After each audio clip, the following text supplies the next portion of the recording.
So I briefly mentioned in the first chapter that physical agents are used less in therapy and are kind of going out of style. We're going to discuss this a little bit in chapter 2, physical agents in clinical practice.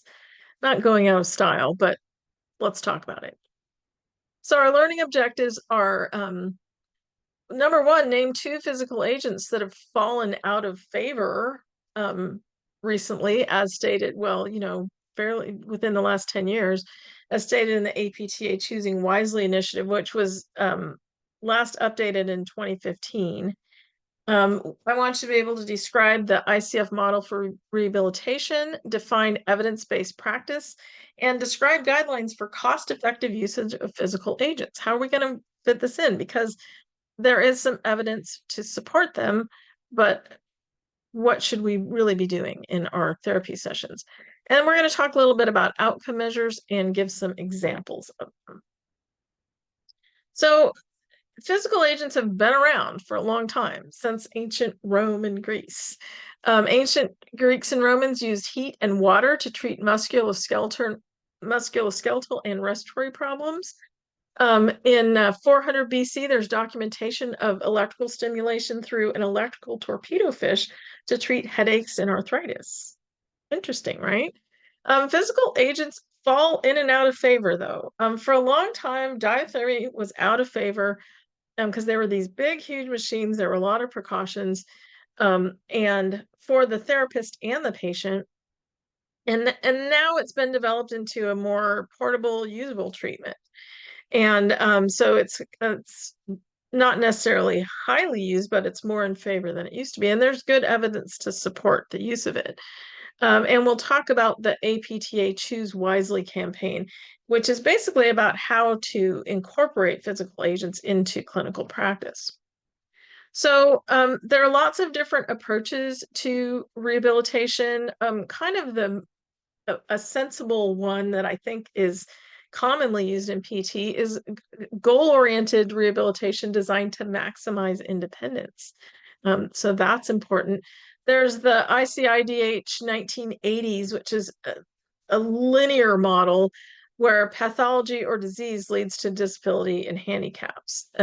And it's thought to be a little bit more complicated than that these days.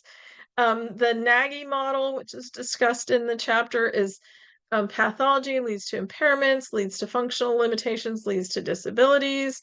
So the focus is on what's wrong with the patient instead of focusing on what's right with the patient. Instead of focusing on their abilities, it focuses on their disabilities. And the ICF model, which is sort of the more modern version, is views function and disability as a complex dynamic between health condition and contextual factors. It focuses on abilities and what is right. What can this person do?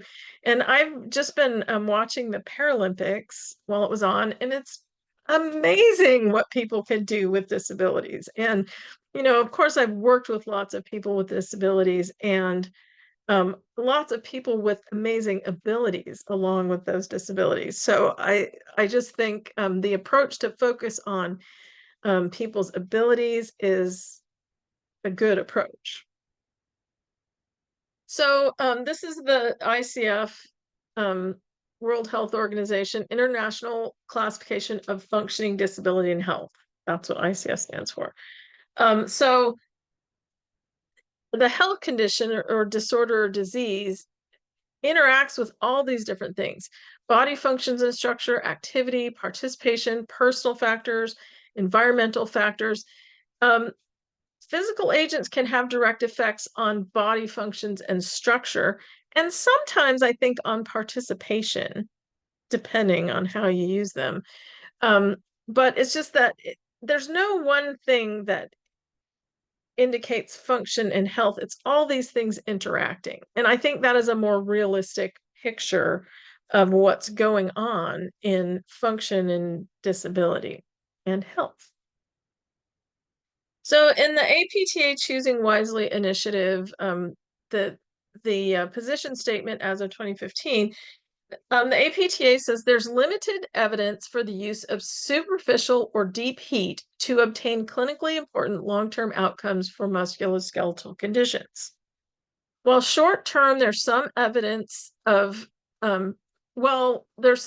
short-term pain relief for heat. The addition of heat should be supported by evidence and used to support an active treatment program. It should be "and" instead of "and." That's a typo on my part. A carefully designed active treatment program has a greater impact on pain, mobility, function, and quality of life. There's emerging evidence that passive treatment strategies can harm patients by exacerbating fears and anxieties about being physically active when in pain, which can prolong recovery, increase costs, and increase the risk of exposure to invasive and costly interventions such as injections or surgery. So that's a big turnaround from the past. And now it's like, how active can this person be? How much can they do? And treating pain with activity instead of injections or surgery or pain medications. So I think that is a good change to look for more active treatment. So in terms of modalities, so this class is all about modalities, but what we want to look at is what modalities can we use to support an active treatment strategy? Okay, so that if you think of it that way. So one of the learning objectives is which two modality treatments have sort of fallen out of favor, and superficial or deep heat is one of them. The other one is whirlpool, and whirlpools used to be used for lots of things. For hydrotherapy, they used to be used for wound cleaning. And the APTA recommendation in the Choosing Wisely initiative is don't use whirlpools for wound management. And we will have a wound care we will have a wound care section in our special topics class next fall, which is really fun. You'll love it. But the APTA's position on whirlpools is they are a non-selective form of mechanical debridement. Utilizing whirlpools to treat wounds predisposes the patient to the risk of bacterial cross-contamination, damage to fragile tissue and from high turbine forces, and complications in extremity edema when arms and legs are treated in a dependent position in warm water. Other more selective forms of hydrotherapy should be utilized, such as direct wound irrigation or pulse lavage and suction. So the two modalities that have fallen out of favor are heat and whirlpools for wound management and debridement. So whirlpools in general have fallen out of favor because of the risk of bacterial cross-contamination. So whirlpools are not used as much as they used to be in PT, and we will not be using them in lab. So lots of different practitioners besides PTs and PTAs are using physical agents. So physical agents are used by PTs and PTAs. They're also used by OTs and OTAs. Athletic trainers, physiatrists, which are physicians that specialize in physical medicine, and we often work closely with physiatrists, chiropractors, acupuncturists, and patients. Physical agents are more and more available to people just over the counter, and we'll talk about that as we get to individual agents. So all of these different practitioners and people might have different goals and training in the use of physical agents. So I was at a workshop in Oregon, and it was about half PT and OT types and half chiropractors. And the chiropractor, just chatting with the chiropractors in Oregon have a visit to a chiropractor's office might be very similar to a visit to a PT office in Washington. In Washington, the Chiropractic Association and governing body has a very strict interpretation of what is chiropractic and what is not, and they do not promote the use of physical agents. In Oregon, it's completely different. It's depending on what your state practice act is, you might see different uses of physical agents by different practitioners. So evidence-based practice is using as you know, we've been talking about it since day one, right? It's using the current best evidence in making decisions about the care of individual patients. It's an application of the scientific method. The goal is to provide the best patient care by assessing the available research and applying it to each individual patient. So we are going to review some research this quarter and kind of make some assessments on what we think is good evidence for use of particular modalities. So it'll be you get to decide. So one of the we talked about the levels of evidence last quarter, and if you remember, the highest quality top tier levels of evidence are meta-analyses and systematic reviews and randomized controlled trials. Lower level evidence, the tier 2 evidence is cohort studies, case control studies, and case reports. Hopefully you remember that from last quarter. So when we're looking for our research papers that we're going to analyze for our research review, we want to look for randomized control trials, systematic reviews, and meta-analyses. Those are our main things we want to look for. Between your group, you should be able to find at least a couple of them. And the research librarians are standing by to help you find articles, hopefully. So clinical practice guidelines are systematically developed statements that attempt to interpret current research. So our clinical practice guidelines for PT are determined by the APTA, and they give recommendations for diagnostic and prognostic measures for preventative or therapeutic interventions. So if you want to know what the APTA recommends, go to the website and you'll find out. So in using physical agents within different healthcare delivery systems, there's a lot going on. Whether things are available, whether suppliers can provide the providers with the correct equipment, whether the regulators are allowing it. So last year, a piece of legislation that the APTA has been working on for a long time is to allow PTs to do dry needling in the state of Washington. It's been allowed in Oregon for a long time and in Canada and other states.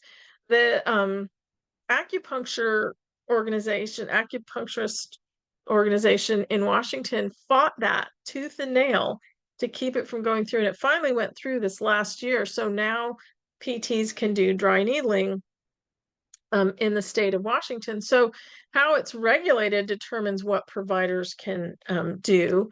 Payers decide whether they're going to reimburse it or not. And then the providers decide whether or not it's worth it to them to provide it to the consumers.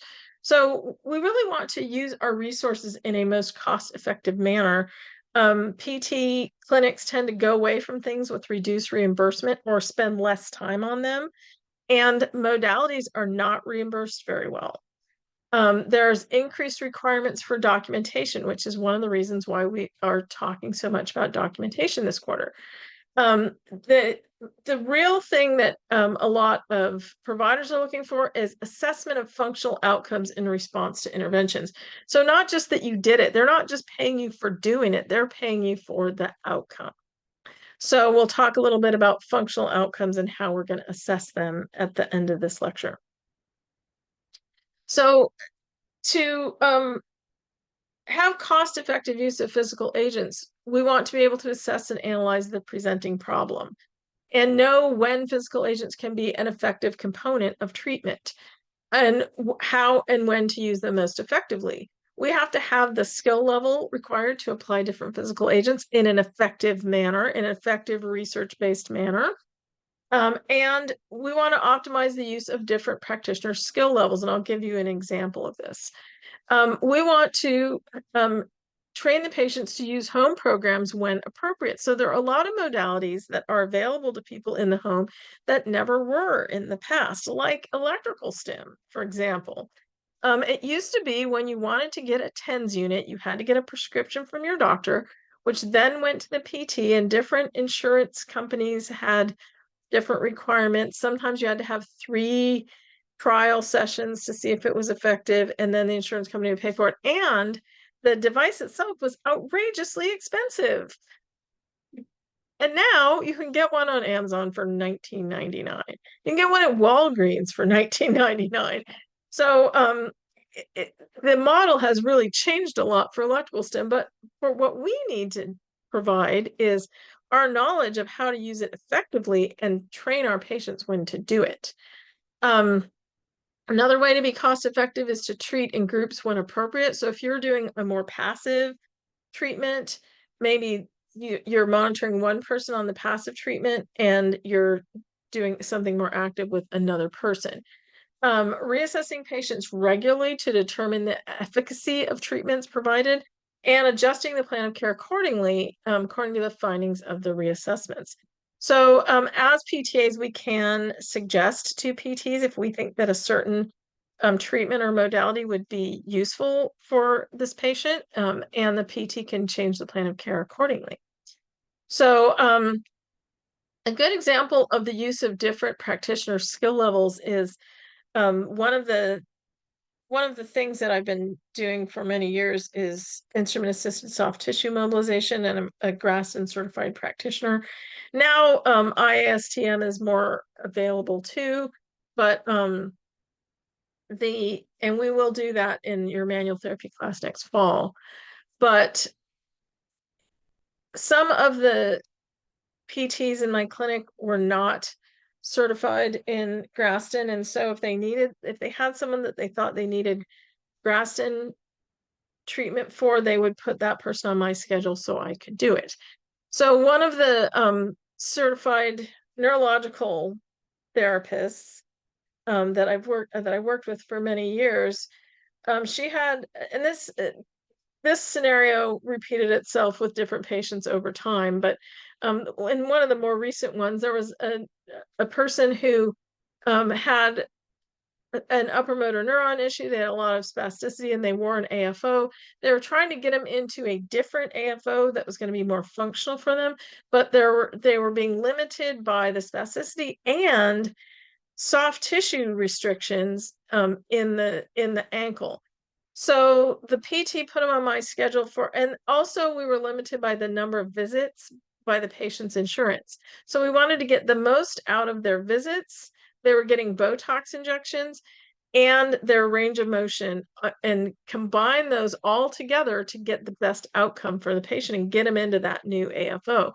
So we timed the visits with me with their Botox injections. So I could do Graston, they could get Botox, we could work on their range of motion, and we did get them into their AFO so they could walk better.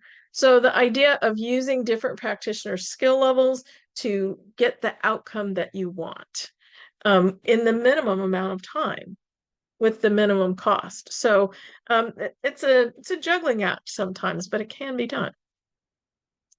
So outcome measures are used as an attempt to assess functional outcomes in response to different interventions. And the goal of any intervention should be to obtain the best outcome for the patient.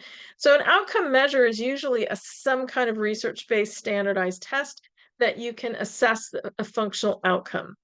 So functional outcome measurements tools, they can serve many purposes, including this list, but not limited to this list. So it can be helpful in goal setting. It can be helpful to provide motivation. It can be helpful to guide treatment or provide a prognosis for a specific condition or to provide justification for further treatment. So one of a very commonly used functional outcome measurement is the Berg Balance Scale. And there's tons of research to back it up. But if you score under a certain amount on the Berg Balance Scale, you have a higher risk of falls.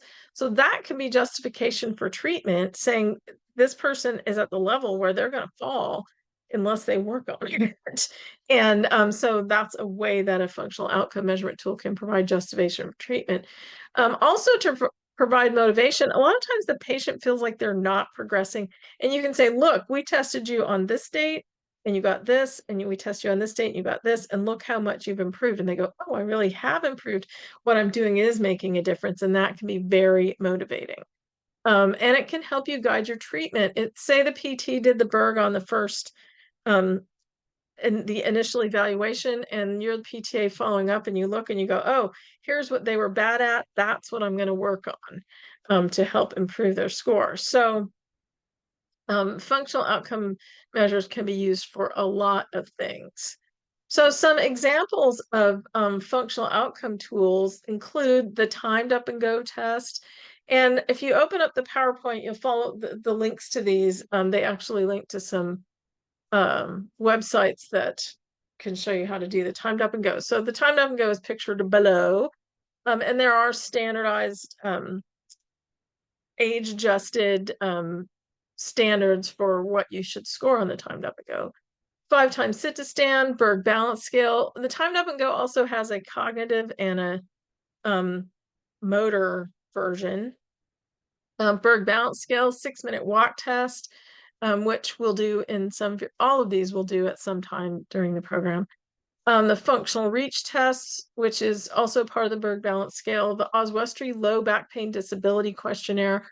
All of those are functional outcome tools that you can use to assess patients' progress and do all those other things that were listed on the previous slide.